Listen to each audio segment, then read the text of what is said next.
Okay guys, Dr. Dual Sport here. I'm going to briefly go over the installation of the Rekluse Radius CX clutch. I previously had the Radius X and I upgraded to the CX. I'm not going to show you every little step, but basically remove all of your OEM clutch plates and then push the tabs down on this lock on the nut, remove the nut, take off your lower clutch base, install the new billet Rekluse base, pre-soak your discs in oil for 5 minutes, and then begin putting them in, starting with a metal plate. You go to metal plate first, and then you will put in your the EX expandable clutch, then another metal plate. Then you will rotate disc plate until you get out towards the end. When you run out of the discs, you'll add a metal plate, but this particular metal plate will be the wavy one. On the edge here, it's got some little flat spots. Put that on, and then you will put in the disc plate that has a little bit larger inner diameter, and then just inside of that is where you install your little judder spring, it's called, and you want to have it so it's like dished out like this on the judder spring, and then directly over that will go another this I'll pull it off and show you. Okay. See, there's the last wear plate that's the larger diameter, and there's your little judder spring right inside of there. Okay, then another metal wear plate.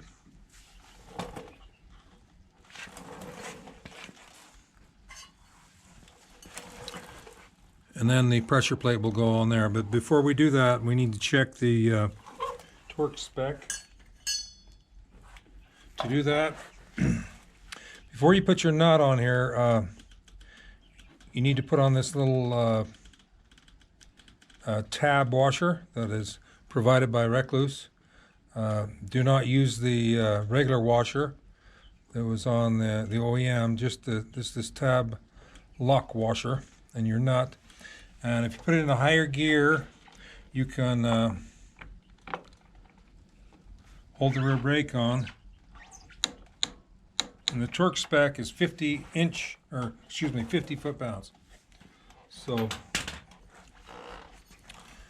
now we're going to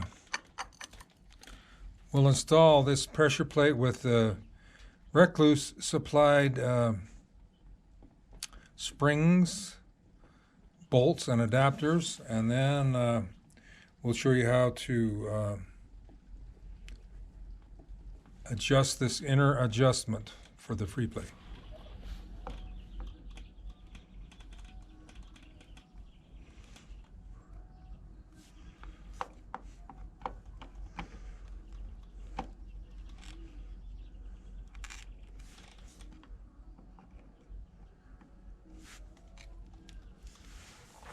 Okay, we have now installed the Rekluse springs and bolts.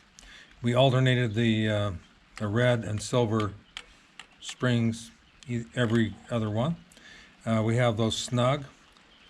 Okay, now take a flat bladed screwdriver and we push in the little lock tab. Rotate it a quarter of a turn till it comes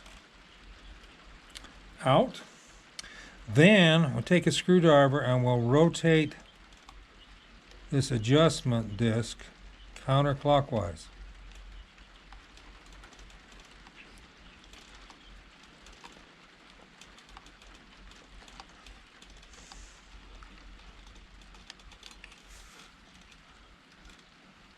Get that with my finger for a bit. Anyway, we just keep going out with that counterclockwise until we get it all the way out against the pressure plate to get snug. So.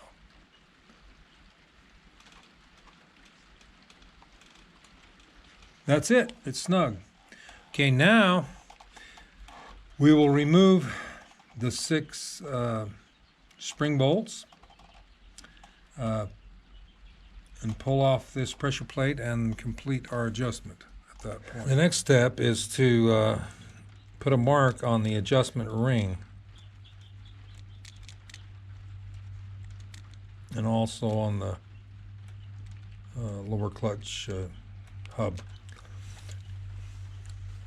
Then we want to go counterclockwise 1 full turn until those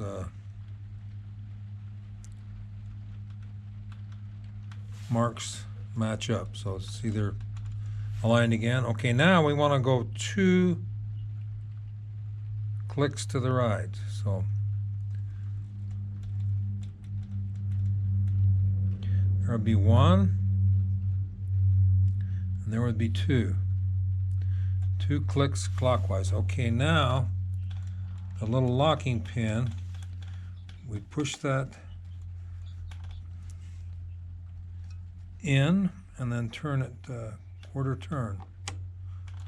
Pops out and locks right there. Okay, now at this point we will install our throwout bearing. And then we'll go back together, put the pressure plate and the springs back on, and then at that point we should be able to put on our case cover and do our break-in and final adjustment check.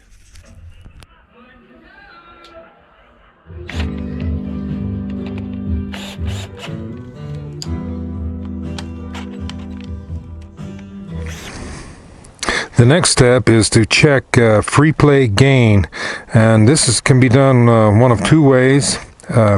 Rekluse supplies a rubber band which you can place around the clutch lever to slightly hold it in, and then you rev the engine to approximately 5,000 RPM, and you should get some free play gain. In other words, the clutch lever should come in approximately 3 millimeters. Or once you've been around the Rekluse, you're familiar with it, you can just, you don't need to use the rubber band, you can just pull in slightly with your hand and you can feel this pulse. We'll see.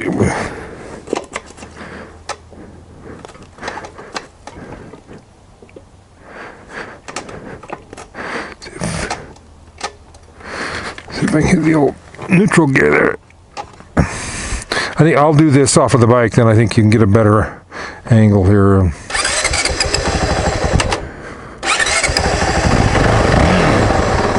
Okay, I'll pull in on the clutch lever slightly, and then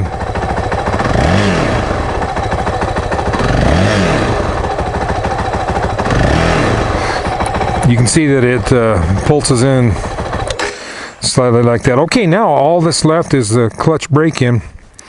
I'll run through that briefly. Actually, I've already done that, but it consists of starting the bike in neutral and rev the bike to approximately 3,000 or 5,000 RPM. To do that 10 times. Then we'll put it in gear, in first gear, and we'll do clutch lever out. We'll do a momentary start and stop. We'll do that. You do that 10 times. Then you switch to second gear. Do it 10 times in second gear. After that, you check your free play again. If you're good, then you're good to go. So we'll run through that. I'll do each one of them. I'll just do them a couple, 3 times each one instead of the 10. So you'll get the gist of it. So.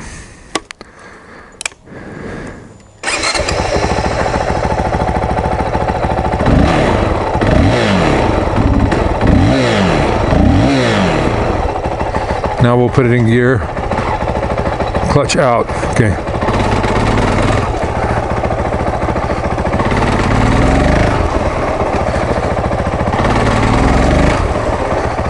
Okay, now we'll switch to do each of those 10 times. Now we'll switch to second gear.